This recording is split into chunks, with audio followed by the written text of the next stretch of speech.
Seasonal వ్యాధులు విజృంభిస్తున్నాయి. ఆసుపత్రులలో బెడ్లు నిండిపోతున్నాయి. డెంగ్యూ పాజిటివ్ కేసులు ప్రభుత్వ ఆసుపత్రులకు ఎక్కువగానే వస్తున్నాయి. కరీంనగర్లోని ప్రభుత్వ ప్రధాన ఆసుపత్రిలో అన్ని వార్డులు కూడా పేషెంట్లతో నిండిపోయాయి.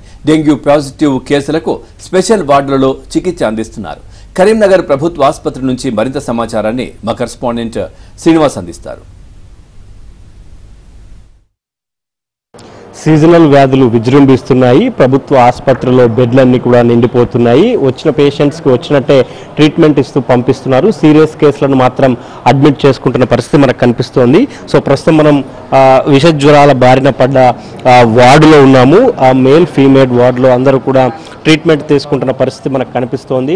2-3 డేస్లో వెంటనే డిశ్చార్జ్ చేస్తున్నామని కూడా చెప్తున్నారు. డ్యూటీ డాక్టర్స్ అంతా కూడా పేషెంట్స్ దగ్గర ఉన్న కండిషన్స్ని పరిస్థితిని చూస్తున్నారు. మనతో డాక్టర్ వెంకటేష్ ఉన్నారు. వారితో మాట్లాడే ప్రయత్నం చేద్దాం. సార్, అంటే పేషెంట్స్ ఎలా వస్తున్నారు, దానికి గల కారణం ఏంటి? పేషెంట్స్ ముఖ్యంగా fever with body pains, joint pains చెప్తున్నారు. ముఖ్యంగా హెడేక్, రెట్రాప్టల్ పెయిన్, ఇవి సీజనల్ ఫీవర్లో లక్షణాలే.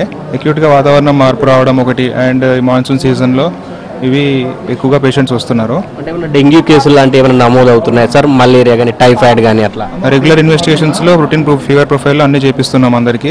ఇందులో కొన్ని కేసెస్కి డెంగ్యూ పాజిటివ్స్ వస్తున్నాయి. వాటిలో కొంతమందికి ప్లేట్లెట్స్ తగ్గిపోవడం ఇవన్నీ కూడా జరుగుతున్నాయి. డెంగ్యూ కేసెస్లో ఎన్ని రోజుల్లో డిశ్చార్జ్ అయ్యే అవకాశం ఉంటుంది? వాళ్ళ ప్లేట్లెట్స్ పెంచడానికి ఎట్లాంటి ట్రీట్మెంట్ ఇస్తున్నారు? రొటీన్గా వాళ్ళకు మెయిన్గా డిహైడ్రేషన్, థర్డ్ స్పేస్ లాస్ అదంతా ఉంటుంది కాబట్టి వాళ్ళకైతే ఐవీ ఫ్లూయిడ్స్ అవే ఇస్తున్నాము రెగ్యులర్గా. Platelets monitoring morning and after evening 2 సార్లు చేస్తున్నాము. వాటిల్లో ప్లేట్లెట్స్ తగ్గిన వాళ్ళకి, బ్లీడింగ్ మ్యానిఫెస్టేషన్స్ ఉన్న వాళ్ళకు కౌన్సిలింగ్ చేసి ఎస్డిపి ట్రాన్స్ఫ్యూషన్స్ అంటాము, అంటే ప్లేట్లెట్స్ ఆర్డిపి ట్రాన్స్ఫ్యూషన్స్ అంటాము. అవి మనము వాళ్ళకు కౌన్సిలింగ్ చేసి అవసరం ఉన్న వాళ్ళకు ఎక్కించడం జరుగుతుంది. అమ్మ, మీ దేవురు ఎక్కడి నుంచి వచ్చారు? మాది అన్నారం. ఎందుకు, ఏమైందమ్మా? నాకు డెంగ్యూ జ్వరం వచ్చింది. నేను నిన్న మొత్తమే కళ్ళు తెరవకుండా ఇక్కడికి వచ్చిన. ఇవాళ కొంచెం అట్లా కూర్చున్నా. అక్కడి నుంచి నిన్న రాంగ మొత్తమే సోయలేనా. ఇక్కడికి వచ్చిన తర్వాత ఇవాళ కొంచెం కూర్చున్నా అట్లా. ఇప్పుడు సార్ వచ్చి డెంగ్యూ వచ్చింది నీకు, ఇక నువ్వు ఇట్లా కంటిన్యూ వాడకుంటే అవి పడిపోతాయి అని చెప్తాను. ఇంటి దగ్గర ట్రీట్మెంట్ తీసుకున్నావా అమ్మ?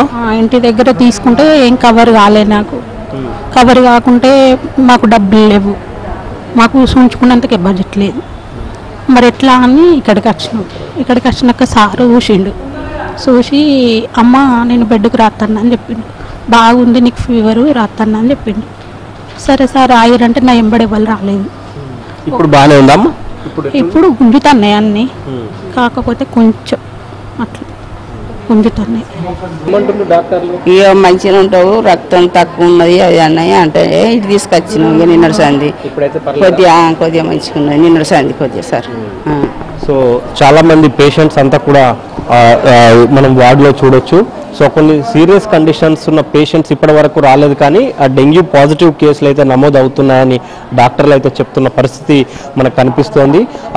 డ్యూటీ డాక్టర్స్ కానీ లేకపోతే ఇతరత్ర డాక్టర్స్ కానీ ఆ పేషెంట్స్ని రెగ్యులర్గా మానిటరింగ్ చేస్తున్నారు. ఎందుకంటే సీజనల్ వ్యాధులు విజృంభిస్తున్నాయి కాబట్టి ఆ డ్యూటీ డాక్టర్లు అంతా కూడా అందుబాటులో ఉండాలని ఇప్పటికే వైద్యాధికారులు కూడా చెప్పిన పరిస్థితుల్లో ఆ ట్రీట్మెంట్ అయితే కూడా నడుస్తోంది. సో వార్డు అంటే దాదాపు సివిల్ హాస్పిటల్ ప్రభుత్వ ప్రధాన ఆసుపత్రిలో ఉన్న బెడ్స్ అన్ని కూడా నిండిపోయాయి.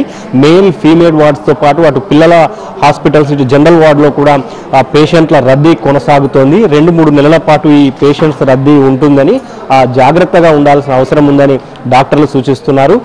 హాస్పిటల్లో ఎలాంటి ఇబ్బందులు లేకుండా పేషెంట్స్కి అన్ని రకాల ట్రీట్మెంట్ అయితే చేస్తున్నామని చెప్తున్నారు. డెంగ్యూ పాజిటివ్ కేసులకు ప్లేట్లెట్స్ పడిపోతే వారందరికీ కూడా మెరుగైన వైద్యం అందిస్తున్నామని డాక్టర్లు చెప్తున్నారు.